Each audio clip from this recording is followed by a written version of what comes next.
Hello children, welcome to my class today, and today I am going to teach Robin Hood and His Merry Men by Howard Pyle. This is lecture 1 of this story, and I am Lavanya. So let's begin with me. I hope you'll enjoy this session, and this is a very requested session because many schools have this in their curriculum, have the book Robin Hood and His Merry Men in their curriculum, and children have their assessment or exams based on this topic. So I was restricted to pick this one, and therefore I have to start today with this topic, Robin Hood and His Merry Men. Let's begin. Before any work you continue with the work, you need some driving force, right? आपको कुछ ऐसा चाहिए होता है, कुछ अच्छा जिसको आप माइंड में रख के उस वर्क को आगे प्रोसीड करें, राइट? सो देयरफॉर एक पॉजिटिविटी डोज हो जाए before we start the lecture. And today's dose is, it's very simple quote by Mark Twain. To succeed in life, you need two things. To succeed in life, you need two things: ignorance and confidence. तो अब कितने बच्चों को इसका मतलब समझ में आया? So let me explain. Ignorance.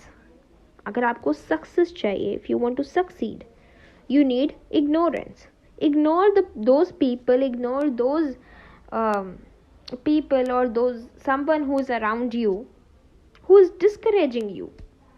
कोई ऐसा जो आपको पुल डाउन कर रहा हो, कोई ऐसा जो आपको डिस्करेज कर रहा हो, डीमोटिवेट कर रहा हो, कोई ऐसा जो आप कह रहा हो कि आपसे नहीं होगा, यू विल नॉट सक्सीड. उनको इग्नोर कीजिए, just ignore them. And confidence, have faith, have confidence in your self, have confidence in the God Almighty. Have confidence in those who support you, who love you, who care for you, who are affectionate towards you. तो success चाहिए तो ignore those who are not required in your life, who are just totally, wasting your time and letting you overthink in some way or the other. And just have faith, have confidence. विश्वास रखिए अपने ऊपर, भगवान के ऊपर और अपने parents के ऊपर जो आप पर विश्वास रखते हैं, अपने फ्रेंड्स के ऊपर, अपने वेल विशर्स के ऊपर, right? So this is a beautiful quote by Mark Twain. And with this we are going to start today's lecture with full energy. Let's begin children. बिना टाइम वेस्ट किए चलो जल्दी start करते हैं. आज क्या पढ़ेंगे? So what is today's goal is introduction of the story. So I'm going to introduce you the story with it. Next lecture I'll be taking on chapter 1. Okay, so this is basically an introduction. You can say that this is chapter 1. Let's begin. So story start होती है यहाँ से. Long ago, बहुत बहुत पहले की बात है, in England. मैं अंडरलाइन करी हूँ कीवर्ड्स जो कि बहुत इंपॉर्टेंट है. लोकेशन बता रहा है हमारा पहला वर्ड, इंग्लैंड. कहाँ पे ये स्टोरी सेट है, कहाँ पे इसकी सेटिंग है? So the setting is in England. There lived with in green glades of Sherwood forest. Green glades यानी फॉरेस्ट के बीच कौन रहता था? Famous outlaw called Robin Hood. So his name was Robin Hood. And where did he live? In the Sherwood Forest. I'm underlining the key points. So it is Sherwood Forest and England. Who lived? Famous outlaw. Who is an outlaw?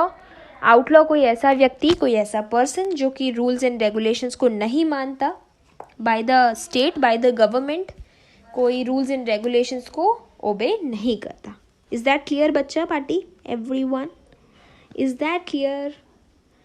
तो वो कौन था? Famous outlaw Robin Hood. ठीक है. No man ever lived that could send an arrow with such a skill. Send an arrow with such a skill and cunning as Robin. इसका मतलब ये है that he he was best in archery. Sorry kids, थोड़ा यहाँ glitch आ गया है, मैं यहाँ लिख दे रही हूँ archery. So what is archery? It is तीरंदाजी, जिसको हम कहते हैं the game with bow and arrow. ठीक है. So Robin was best in archery. कोई अभी तक ऐसा बंदा, नो मैन एवर लिव्ड, कोई ऐसा बंदा नहीं आया, कोई ऐसा व्यक्ति नहीं जिया इस धरती पे जो कि रॉबिन से अच्छा तीर चला सके. So he was best in archery. Did you get that everyone? Next. Nor were there friends, just a second बच्चों. Nor were there friends who ever lived as young man. उसके साथ कुछ लोग रहते थे. They were young men who roamed with Robin through the shades of the greenwood trees. Merrily they lived in the forest, passing the time in game of archery and wrestling. What were the two games? Archery and wrestling. ये main दो games हैं. Question can be put up. So please just understand very carefully. Note down the important points in your notebook. ठीक है. तो robin अकेला नहीं रहता था. There lived friends with him. और उसके फ्रेंड्स की ग्रुप को हम क्या कहते थे? Just a second. Wait. तो उसकी फ्रेंड्स की ग्रुप को हम क्या कहते थे? I'm erasing this archery one. And then I'll write कि उसकी फ्रेंड्स जो उसके साथ रहते थे, they were called band, BND, band of men, जो कि रॉबिन के साथ रहते थे. They very happily lived there in the forest. They very happily, merrily lived in the forest, passing time in the game of archery and wrestling. ये robin के साथ हमेशा रहते थे. नेक्स्ट. ठीक है. तो अगर ये पिक्चर आपको क्लियर हो रही हो, just a second. This is robin hood. Can you see the picture everyone? Now you can connect it better. Not only Robin himself, but all the members of the band. मैंने band का मतलब सबको बता दिया पिछली slide में. Band are the friends of Robin. Were outlaws. सारे outlaws थे. सिर्फ रॉबिन ही नहीं, उसकी पूरी मेंबर्स, जो पूरे उसकी टीम थी, पूरी उसकी बैंड थी फ्रेंड्स की, वो क्या थे? Outlaws. And they lived apart from the other man. और वो दूसरे लोगों से अलग रहते थे, दूसरे लोगों से दूर रहते थे. Yet they were beloved by the country people. लेकिन तभी भी the country people loved them. Country people, जो वहाँ की जनता थी, वो लोगों से बहुत प्यार करती थी. हालांकि वो लोग दूर रहते थे, वो लोग अलग रहते थे, but still the country people loved them because no one ever went empty handed if they came to Robin for help in time of need. अगर कोई भी ज़रूरत के समय, कोई भी नीडी रॉबिन के पास हेल्प के लिए आता था, तो वो कभी भी खाली हाथ नहीं लौटता था. This was the reason why the country people loved robin and his band. समझ में आया? So let's move ahead. Basically it is drawing the character sketch of robin, कि रॉबिन कैसा था. How was robin, how did he live, what was his skills और features. चलो next पढ़ते हैं. थोड़ा सोशल अरेंजमेंट कैसा था वहाँ पे. So the arrangement was like this. In those days the king and most of the English noblemen were Normans. Please इस वर्ड को हाईलाइट कर लो. Normans and Saxons. ठीक है, ये दो वर्ड हैं. जो किंग और नोबलमैन होते थे उस टाइम पे इंग्लैंड में, ये दो वर्ड्स हाईलाइट कर लिए सबने, नॉर्मन एंड सैक्सन्स. तो नॉर्मन कैटेगरी में कौन आता था? जो किंग और उनके जो मंत्री, जो नोबलमैन थे, they came under Normans. And the ordinary people, जो साधारण कॉमन लोग थे, they came under the Saxon category. They were treated very harshly by the cruel and greedy Norman lords. जो नॉर्मन लॉर्ड्स थे, जो मंत्री हुआ करते थे, जो किंग्स थे, वो ये जो कॉमन पीपल थे सैक्सन्स, इनको बहुत हार्शली ट्रीट करते थे, क्रूअलिटी से ट्रीट करते थे, and they were very uncaring towards them. The Saxons were robbed of their land and wealth by the Normans. तो नॉर्मन्स ने क्या किया था, उनकी लैंड को जब्त कर लिया था और उनकी जो धन था, जो उनके पास जो भी पैसे थे, उनको लूट लिया था. So this is what we get to know about the Normans and the Saxons. कि Saxons कौन है? वो exploited people हैं. उनको काफ़ी exploit किया गया है by the Normans. ठीक है? Next. Thus many of the Saxons became homeless and poor. इसी कारण बहुत सारे जो नॉर्मल लोग थे वो होमलेस हो गए और गरीब होते चले गए. And they were forced to work for the wicked Normans. और मजबूरी में उन्हें नॉर्मन्स के अंडर काम करना पड़ता था. Even some of the priests and the abbots of the church, कुछ प्रीस्ट और एबॉट्स जो चर्च के थे, they were controlled by the Normans. Church के कुछ लोगों को भी, चर्च के हेड्स को भी कुछ नॉर्मन्स कंट्रोल करते थे और वो भी वैसे ही बिहेव करते थे जैसे उनके मास्टर्स, जैसे नॉर्मन्स बिहेव करते थे, uncaringly, and they were so uncaring and they were very greedy towards the common people. They exploited the common people, they treated them harshly. ठीक है, अब कुछ वर्ड्स हैं यहाँ पे, जैसे कि एबॉट्स. सो एबॉट्स का मतलब हम अभी आगे देखते हैं. Yes, first of all we'll discuss the whole story, then we will see it. The whole country was divided into districts or fiefs. तो social arrangement कैसी थी, पूरी कंट्री को districts या fiefs में डिवाइड किया गया था. The districts were known as the fiefs also. Those fiefs were ruled by the fief lords. उनको कौन रूल करता था, तो fief lords were there. Dukes, barons, earls and knights. ये जो 4 नाम है इनको हाईलाइट कर लीजिए. Dukes, barons, earls and knights, ये थे फीफ लॉर्ड्स जो कि फीफ्स को रूल करते थे.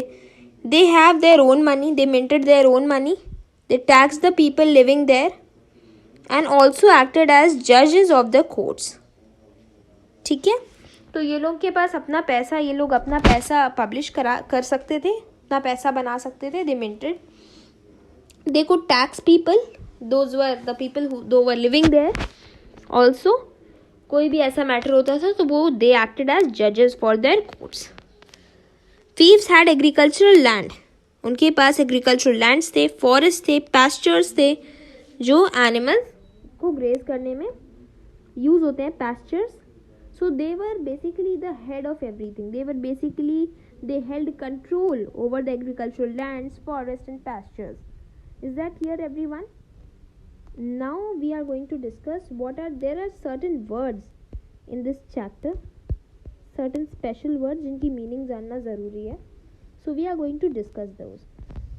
First of all, what is abbot? Abbot क्या होता है? Man who is the head of a monastery, a place where monks and nuns live. Monastery एक ऐसी जगह होती है जहाँ monks और nuns रहते हैं, and the head of the place is known as abbot. ठीक है. बिशप कौन होता है? बिशप होता है प्रीस्ट ऑफ हाई रैंक, जो हेड प्रीस्ट होता है चर्च में, उसे हम कहते हैं बिशप, और उसके अंडर कौन रहते हैं? लोअर रैंक के प्रीस्ट रहते हैं. ठीक है. Next, friar. Who is a friar? Member of Catholic committee. Catholic committee जो होती है, जो चर्च के लिए कमिटी बनाई जाती है, उसका फ्रियार मेंबर होता है. ये क्या करता है? प्रीचिंग करता है. दे travel and they teach people about Christianity. Christianity को बढ़ाता है, फैलाता है, प्रचार प्रसार करता है. And ask people for food. जैसे जो भिक्षुक लोग होते हैं, जो मांग कर खाते हैं, जो भिक्षा मांग कर खाते हैं, तो he is of the same category, friar. ये क्रिश्चियंस होते हैं जो कि लोगों को क्रिश्चियनिटी के बारे में बताते हैं. Next term is knight. Who is a knight? A man who had the title sir given to him by the king or the queen. King और queen किसी किसी को टाइटल देते हैं सर की। The person who is given the title sir by the king और queen is called knight. Miller कौन होता है? जो कोई मिल का हेड हो या तो किसी मिल में काम करता हो। मिल्स क्या होते हैं? जहाँ पे आटा बनता है। They make floor in a mill. Page, who is a page? A page is a messenger boy who carried messages from the king or the queen or within a church. जगह जगह जो मैसेज पहुंचाते हैं, the people who carry messages from one person to the other or from one place to the other are page. Sheriff is an official representing the king or queen who is in the countries or cities. King और queen क्योंकि हर जगह जा नहीं सकते, इसलिए उनके जो फैसले हैं, उनके जो डिसीजंस हैं, उससे लोगों को, कॉमन पीपल को कनेक्ट करने के लिए देयर आर शेरिफ्स, जो कि किंग और क्वीन के ऑफिशियल्स होते हैं. Square is a rich man who owns most of the land in a particular area. किसी एरिया में ज़्यादातर लैंड्स जिसकी होती हैं, he is a square, is a rich man.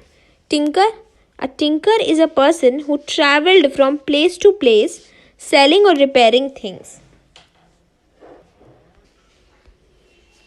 So now the question is, Robin of Locksley. Robin is a person, the same outlaw. He was from the area Locksley. He was a Saxon gentleman. एक Saxon category से यानी commoner था. He belonged to the Saxon category and he was a gentleman. So how did Robin of Locksley become Robin Hood the outlaw? ये story उसी के बारे में है कि कैसे एक आम आदमी, एक सैक्सन जेंटलमैन रॉबिन, जो कि लॉक्सले से बिलोंग करता था, कैसे वो एक आउटलॉ बना.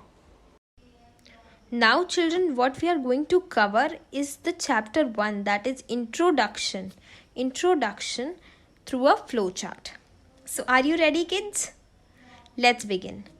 तो स्टोरी कहाँ से स्टार्ट होती है? Story starts from the location. What is the actual setting of the story? What is the actual location?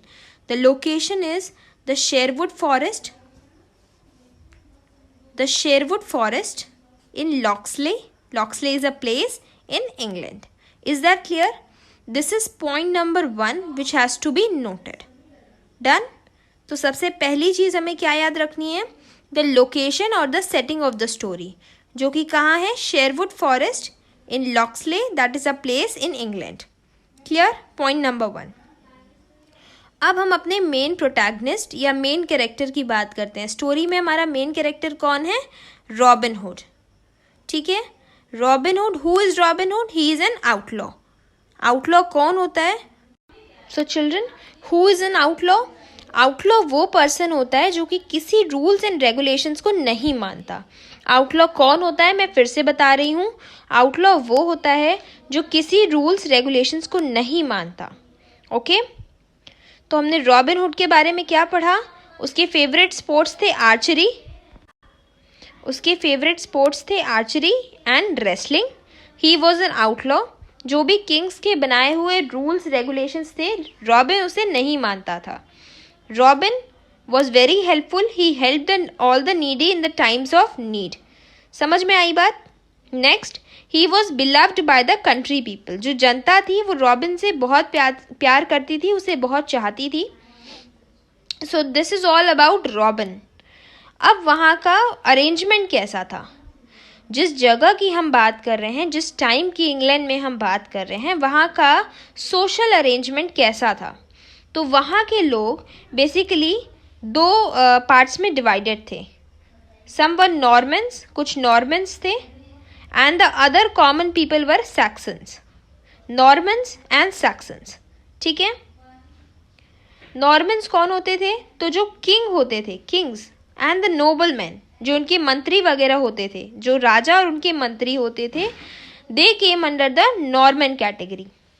They were cruel, greedy and robbed wealth and snatched lands from the Saxons. जो common people थे, जो ordinary people थे, जो Saxons थे, उनकी land को ये लोग जब्त कर लेते थे और इनके जो वेल्थ थी उसको रॉब कर लेते थे. यानी वेल्थ की चोरी कर लेते थे और इस टाइप, बहुत क्रूअल थे, बहुत ग्रीडी थे। And they just exploited the Saxons, वो बहुत एक्सप्लॉयट करते थे सैक्सन्स को, ऑर्डिनरी पीपल को बहुत टॉर्चर करते थे। सो दे वर द नॉर्मन्स। सैक्सन्स कौन है? ऑर्डिनरी पीपल हैं जो कि नॉर्मन्स की वजह से होमलेस हो जाते हैं, पुअर हो जाते हैं, बिकॉज उनकी लैंड, उनकी ज़मीन वगैरह सब कुछ नॉर्मन्स ने ले ली थी। नेक्स्ट बात करें तो यहाँ पे कंट्री में अरेंजमेंट कैसे थी, एडमिनिस्ट्रेटिव या गवर्नमेंटल अरेंजमेंट कैसे थी। तो ये यहाँ पर इंग्लैंड जो कंट्री थी वो कई डिस्ट्रिक्ट्स या फीफ्स में बटी हुई थी। हम देख सकते हैं कई डिस्ट्रिक्ट्स या फीफ्स में बटी हुई थी कंट्री।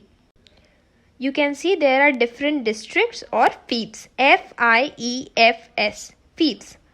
ठीक है, तो अब इन फीफ्स को कौन गवर्न करता था, कौन रूल करता था? So there were people named as earls, dukes, knights या barons। ये कुछ गवर्नमेंट ऑफिशियल्स थे जो कि इन प्लेसेस को, फीफ्स को या डिस्ट्रिक्ट्स को रूल करते थे। फीफ लॉर्ड्स, इन चारों को, अर्ल्स को, ड्यूक्स, नाइट्स एंड बैरन्स, इनको हम क्या कहते थे? फीफ लॉर्ड्स। फीफ लॉर्ड्स कैसे थे? Let's see. तो ये जो फीफ लॉर्ड्स थे, they minted their own money, ये अपना पैसा खुद ही बनाते थे। They minted their own money. They tax the people living there, जो उस एरिया में लोग रहते थे उनसे वो टैक्स कलेक्ट करते थे। एंड एक्टेड एज जजेस ऑफ देयर कोर्ट्स, और कोर्ट्स के कोई भी मैटर जब आते थे कोर्ट्स में तो वो एज अ जज एक्ट करते थे और अपना फैसला सुनाते थे। That's all. I hope you enjoyed this flow chart session. तो चलो बच्चों, मिलते हैं अब अगले एपिसोड में। आज के लिए इतना ही, फर्स्ट चैप्टर इतना ही था, इंट्रोडक्शन। टिल देन सोचते रहो कि ऐसा क्या हुआ कि commoner, Saxon, gentleman, Robin Hood the outlaw बन गया। कीप थिंकिंग एंड चलो बाय बाय। अच्छा wait, one more thing which I want to tell you, that is, please like, share and subscribe to my channel for more updates. If you enjoyed the lecture, please do comment down in the comment section below. For any doubts, you can also comment down in the comment section below. Till then, bye bye. See ya.